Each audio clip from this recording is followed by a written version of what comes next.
Welcome to Chapter 9, Lesson 3. Today we're going to be talking about how do we multiply three factors. The way you group factors when you multiply does not change the product, right? And that is actually called the associative property, and we are going to be studying that tomorrow's lesson too. And just like we had the associative property of addition, now we're talking about the associative property of multiplication. Right? And the associative property of addition said if I take 3 plus 5 plus 7, I can group 3 plus 7 because it makes it 10, and then add in 5. So then I'm doing 10 plus 5 or 15, right? So we're going to study this for multiplication because multiplication also has the property of the associative property. So let's get started. All right, so for example 1 here, it says we need to find 2 times 3 times 3.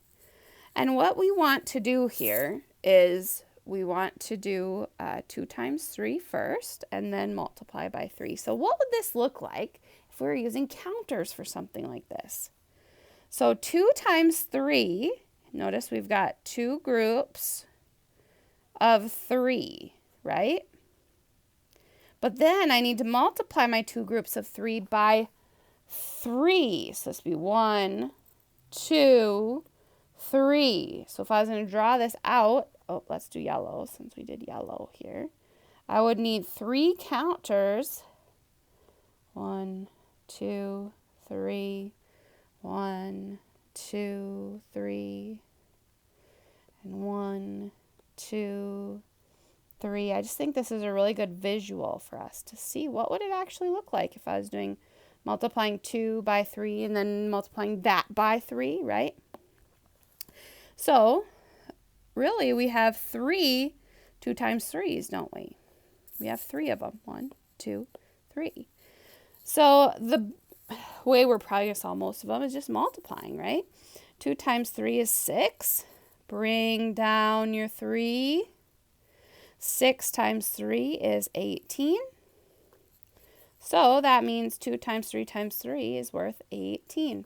Remember, whenever you see parentheses around an operation, you should always do it first. Okay, so let's see again. Let's group the same factors, but in another way. So we're multiplying the same numbers together, right? 2 times 3 times 3. Except for this time, I'm going to put 3 groups of 3.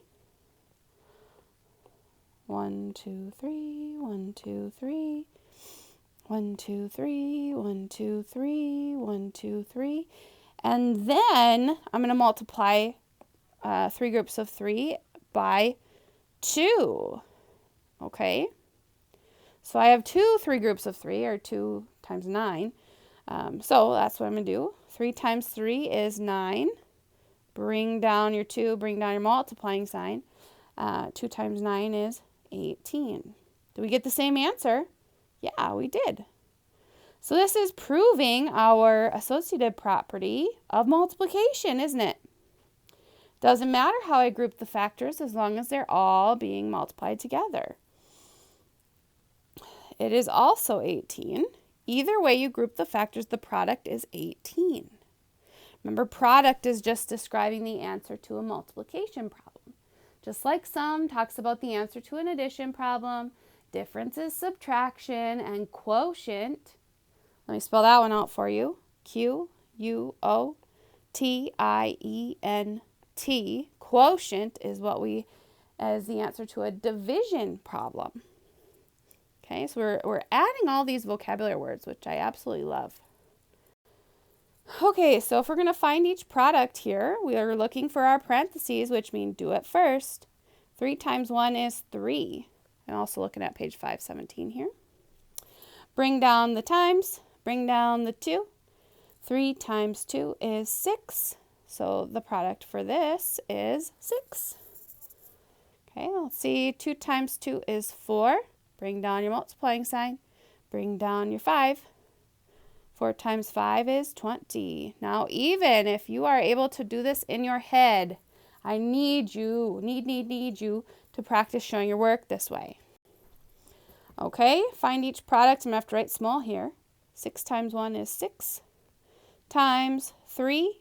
6 times 3 is 18. Product is 18.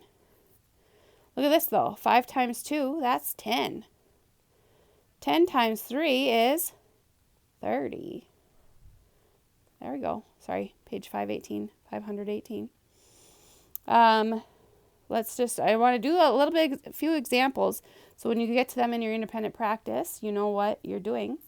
So I've got 4 times 1 times 2. What would happen? Let's see, group the factors another way, then find each product. So what would happen if I did 1 times, well, we're missing the 2, right? We've got a 4, a 1, and a 2, and a 4, a 1, and missing the 2. So we got to get that 2 in there. 1 times 2 is 2. Bring down the 4, bring down the multiplying sign. 4 times 2 is 8. What if I did it this way? 4 times 1 is 4. Bring down times 2.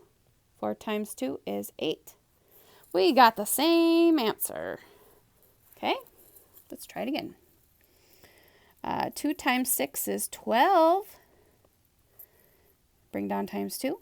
12 times 2 is 24. Okay, what if, okay, so we've got 2, 6, 2. 2, 6, 2. What if I multiply 6 and 2 first? I would get, look at that, 12. And bring down the 2 and the multiplying sign.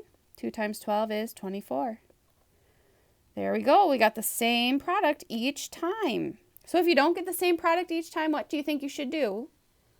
Go back and check that you multiplied the right way, right? If we have the same 3 numbers, doesn't matter which order we multiply them in, we should get the same product. That's all I have for you for today. Thanks for watching till the end, and we will see you later.